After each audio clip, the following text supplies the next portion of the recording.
Good morning students. हम लोग पिछले क्लास में osmotic pressure, osmosis, isotonic, hypotonic etcetera पढ़ा था, है ना। आज हम लोग फिर ऑस्मोटिक प्रेशर से रिलेटेड कुछ डिस्कशन करेंगे, है ना। आइसोटोनिक, हाइपोटोनिक एक्सेट्रा हमने पढ़ा था। इसका कुछ एप्लीकेशंस पढ़ेंगे या इसको कुछ जो थ्योरीज है उसको एक्सप्लेन करेंगे। देखो, पहला that is how osmosis explain following phenomena।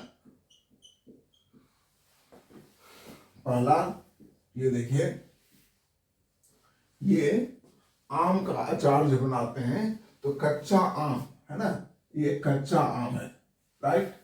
तो कच्चे आम है और इसको कहाँ डाला आपने, इस नमक में डाला, NaCl में डाला, right.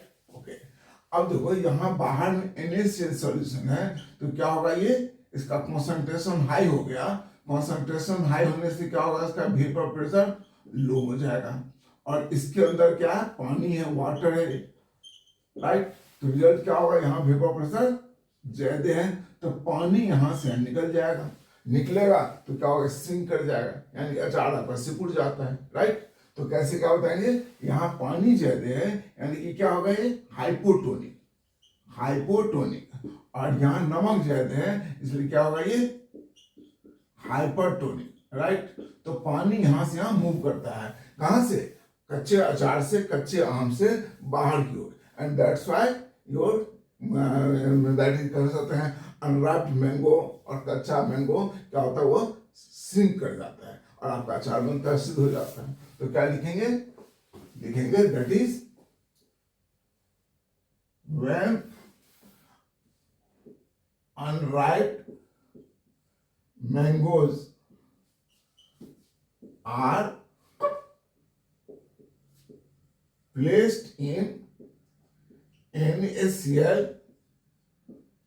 concentrated solution, then water comes out. So mango क्या होता है, shrink, राइट। ओके, या shrink सीधे लिख सकते हैं, पहला पॉइंट। दूसरा point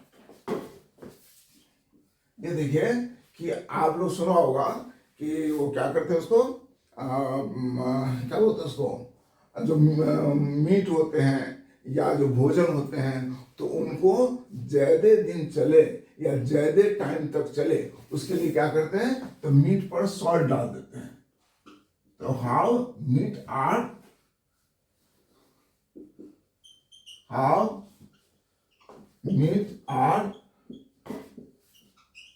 stored for long time, right. तो देखो, मीट के अंदर जो बैक्टीरिया है जो उसको खराब करता है, राइट। तो जब उसके मीट पर हम नमक डाल देते हैं तो उस बैक्टीरिया के अंदर का जो पानी है वो बाहर निकल जाता है। अब बैक्टीरिया के अंदर का पानी जब बाहर निकलेगा तो क्या होगा, मर जाएगा। तो क्या लिखेंगे, सो when salt is spread over meat, then water of bacteria comes out, right? Water of bacteria comes out. Okay, क्यों? Due to osmosis. So bacteria die, right? तो बैक्टीरिया मर जाता है और आपका मीट सुरक्षित हो जाता है। उसी तरह आप जो क्या करते हैं फ्रूट्स को, तो फ्रूट्स पर सॉल्ट डाल देते हैं तो उससे क्या होता है, फ्रूट्स आपका सुरक्षित होता है। कैसे सुरक्षित होता है? That is also due to osmosis. तो ये सारी बातें आप इसमें लिख सकते हैं। एक पॉइंट और भी लिख ही देता हूं। तीसरा, how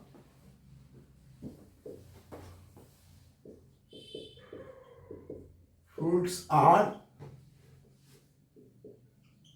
stored for long time। इसमें सीधा लिख देता हूं, it is by spraying sugar which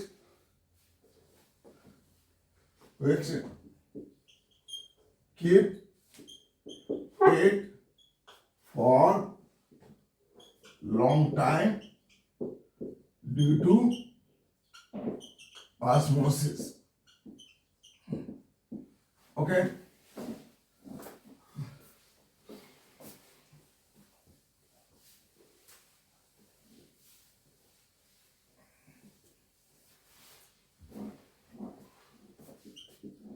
ये जो पेड़ पौधे हैं, है ना, ये कहा रूट्स इनके मिट्टी में होते हैं।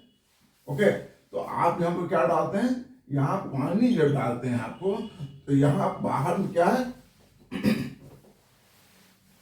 पानी का अमाउंट यहाँ पर ज्यादा है और यहाँ पर क्या है, इसके रूट्स में या इसके लिप्स में क्या है, कम है। तो यहाँ सॉल्ट ज्यादा है, यानी कि कह सकते हैं कि यहाँ पर salt is more, so vapour pressure is low. और यहाँ बाहर में पानी ज्यादा है, water is more, so vapour pressure is high. इसलिए पानी यहां से यहां ऑस्मोसिस के द्वारा जाता है। Okay, so due to osmosis, right, water reach to कहां तक पहुंच जाता है, लीफ तक पहुंच जाता है, पत्तियों तक पहुंच जाता है। ठीक है, so due to osmosis water reach to leaf of the tree।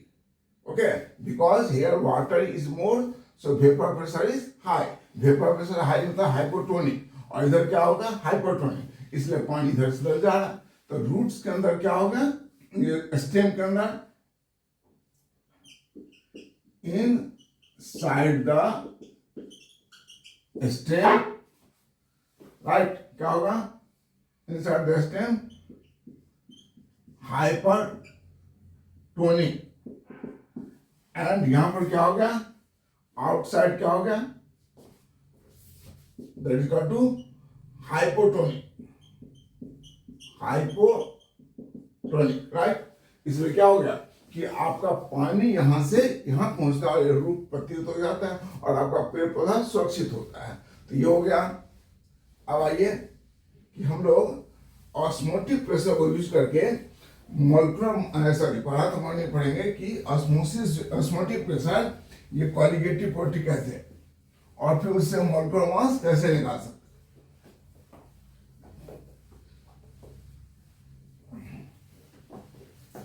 तो नेक्स्ट टॉपिक हमारा है that is how molecular mass of any compound can be calculated by osmotic pressure equation। Osmotic pressure के इक्वेशन से हम molecular mass कैसे निकाल सकते हैं। तो देखिए, लिखें यहां पर फ्रॉम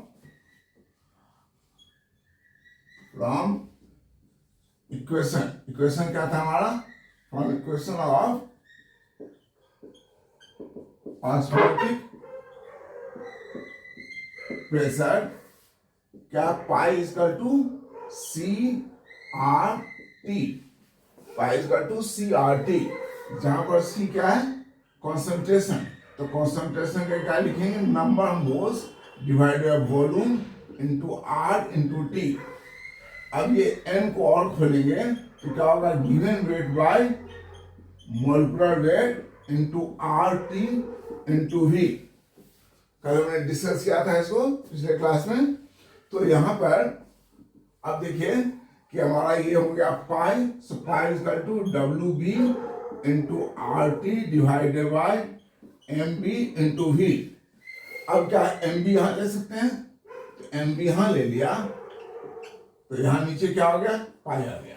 ठीक है, तो देखो जो गिवन पानी, जितना अमाउंट ऑफ पानी लेना आप ले लीजिए, 500 200 जो भी लेना है, तो वहां हो गया आपका भी मिल गया, रूम टेम्परेचर हो गया, आर का वैल्यू आप जानते ही है 8.314 और 0.0821, और डब्ल्यू भी क्या है, कितना अमाउंट ऑफ सॉल्ट जो है वो आप पानी में डालेंगे। तो इन सब के डालने से क्या होगा, निकला आपको ऑस्मोटिक प्रेशर निकलेगा, तो वो भी निकल गया। बस रह गया क्या, एम बी, तो एम बी पुट करके निकाल लेंगे इसमें। Is it clear? So by using this equation we can calculate the molecular mass of any unknown compound. अब देखिए यहीं से हम और भी बताएंगे कि इस इक्वेशन में, ये जो बड़ा इक्वेशन है, इसको ले लें, इसी को ले लेते हैं, that is W B. What is W B?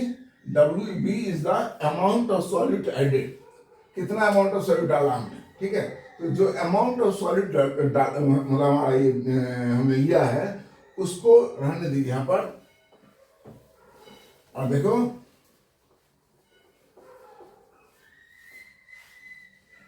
So pi is equal to, तो अगर हमारा अमाउंट ऑफ सॉल्वेंट कांस्टेंट है, जो हमने 500 300 जो भी लेना ले लिया, तो ये कांस्टेंट है, रूम टेम्परेचर कांस्टेंट है, या आर कांस्टेंट है, और कंपाउंड का मोलिकुलर मास कांस्टेंट होता है। तो ये किस पर डिपेंड किया, ये डिपेंड किया डब्ल्यू बी पर, यानी कि गिवन वेट ऑफ सॉलिड पर।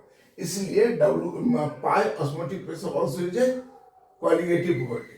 तो क्या लिखेंगे, इसको इक्वेशन बना दीजिए, 2 बना दीजिए, क्या लिखेंगे, in equation 2 for a given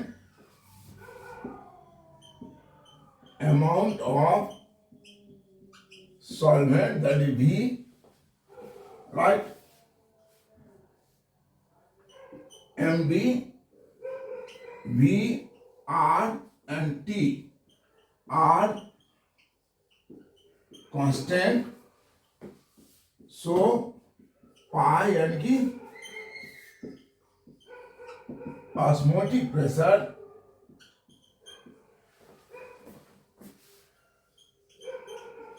depends only upon WB, that is equal to given weight of solid, है ना। अगर इस इक्वेशन में, फिर बता रहा हूं, इस इक्वेशन में हमारा अगर वॉल्यूम कांस्टेंट हो गया, तो ये कांस्टेंट हो गया, ये मोलिकुलर मास कांस्टेंट होता है, आर कांस्टेंट होता है, और टेम्परेचर, रूम टेम्परेचर भी कांस्टेंट होता है। तो ये जो है वो किस पर डिपेंड किया, डब्ल्यू बी पर, गिवन वेट ऑफ सॉलिड पर, and that's why pi depends on WB, given weight of solid, and that's why pi is qualitative property, right? वही हमने लिखा है, it depends only upon the WB, given weight of solid, so pi that is equal to osmotic pressure is a qualitative property, right. अब हम लोग पढ़ेंगे next point कि हमारा जो एक पॉइंट तो भी रह गया है डिप्रेशन फिजिंग पर, उसको कर लेते हैं। देखिए पढ़ भी सकते हैं, तो यहाँ लिखे नेक्स्ट पॉइंट,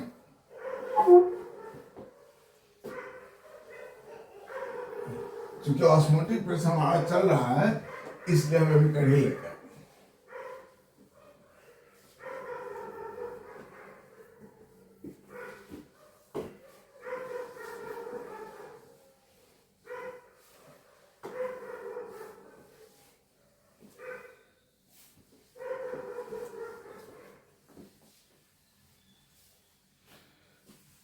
एक बात और है स्टूडेंट्स, आपका अभी बोर्ड का पेपर आने वाला है और जेई का भी है, मेडिकल का भी है। तो हम जो कुछ पढ़ा रहे हैं आपको अच्छी तरह से उसको रिवाइज करते रहिए।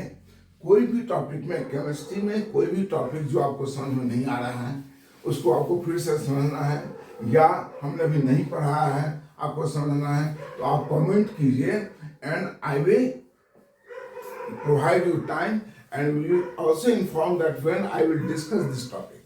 किसी क्लास में आपको बता देंगे कि आपका ये क्वेश्चन हमें मिला है, I will discuss this topic on this date and on this time. तो आप ऑनलाइन भी हो सकते हैं और आपको पढ़ सकते हैं, इसको ले सकते हैं। बहुत सारे बच्चों का भी कमेंट आया हमारे पास कि इलेक्ट्रोकेमिस्ट्री मुझे बता दीजिए आप। तो हमारा एक क्लास के बाद, 2 क्लास के बाद ये सॉल्यूशन चैप्टर खत्म होगा, then I will discuss electrochemistry, है ना। बहुत सारे बच्चों का कमेंट आया कि सर हमें इलेक्ट्रोकेमिस्ट्री पढ़ा दीजिए। इस चैप्टर में उन लोग का बहुत सारे बच्चों का कमेंट आया है कि वो जो टॉपिक उन्होंने बताया ऑस्मोटिक प्रेशर, वो बड़े अच्छी तरीके से उनको समझ में आया। ठीक है, तो हम लेते हैं क्या, दैट इज क्वेश्चन है यहां पर,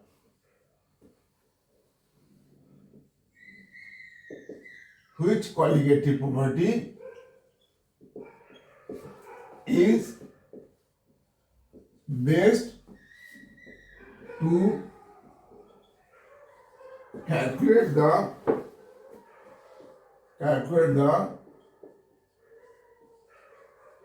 molecular mass of, ये ले सकते हैं हम लोग, दैट इज बायो पॉलीमर या पॉलीमर एंड वाई, कौन लेना चाहिए और क्यों लेना चाहिए। तो आंसर पहले लिखे हम लोग यहां पर सीधा सा, that is osmotic pressure method, है ना।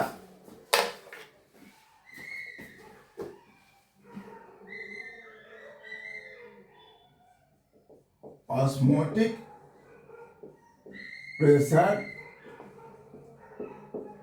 method is best to calculate the molecular mass of bio polymer or any polymer due to following reasons, right. Osmotic pressure method हमारा सबसे अच्छा है मोलिकुलर मास निकालने के लिए, और क्यों, तो पहला पॉइंट, फर्स्ट पॉइंट लेंगे,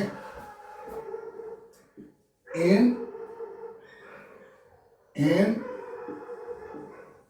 osmotic pressure method, है ना, in osmotic pressure method we take room temperature, so we do not provide या apply, do not apply temperature, so it do not disturb the structure of biopolymer.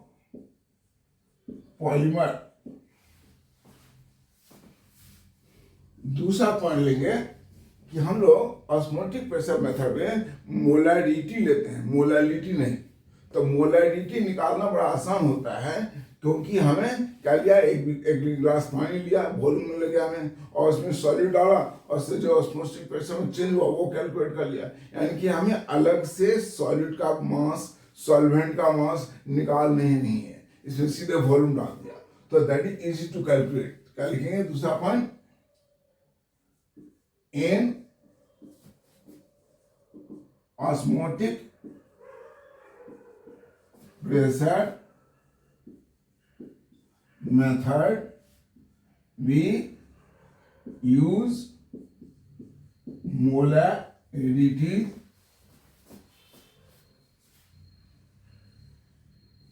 which is easy to calculate। And तीसरा point जो बहुत important है,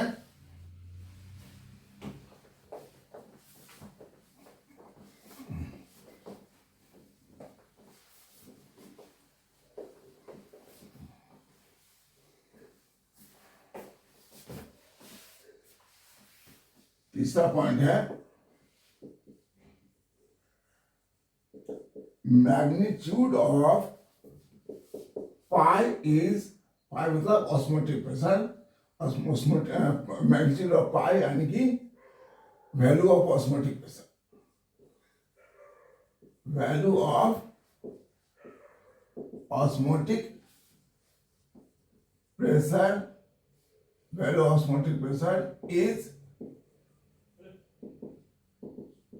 sufficiently high so it can be calculated more accurately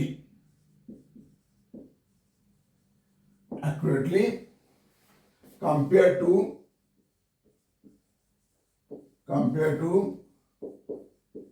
other colligative values, right. यानी कि जो magnitude होता है, पाई का जो वैल्यू होगा वो सफिशिएंटली हाई होता है, बहुत अच्छा होता है हाई वैल्यू, उसको हम आसानी से निकाल सकते हैं, है ना। जबकि अदर का वैल्यू जो है बहुत कम होता है, 0.00 में आता है ना। So that calculation very difficult. Okay,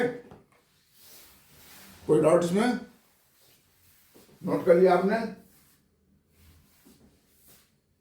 बता दें इसको। So we have done the osmotic pressure method का यूज एंड दिस। अब आगे हमारा depression freezing point, so that is we shall learn in next part. So there is got to osmotic pressure method chemistry का, और ये हमारा हो गया डी। तो हम लोग करेंगे next time and next Thursday के बाद करेंगे। सो नोट डाउन दिस, बता दें इसको।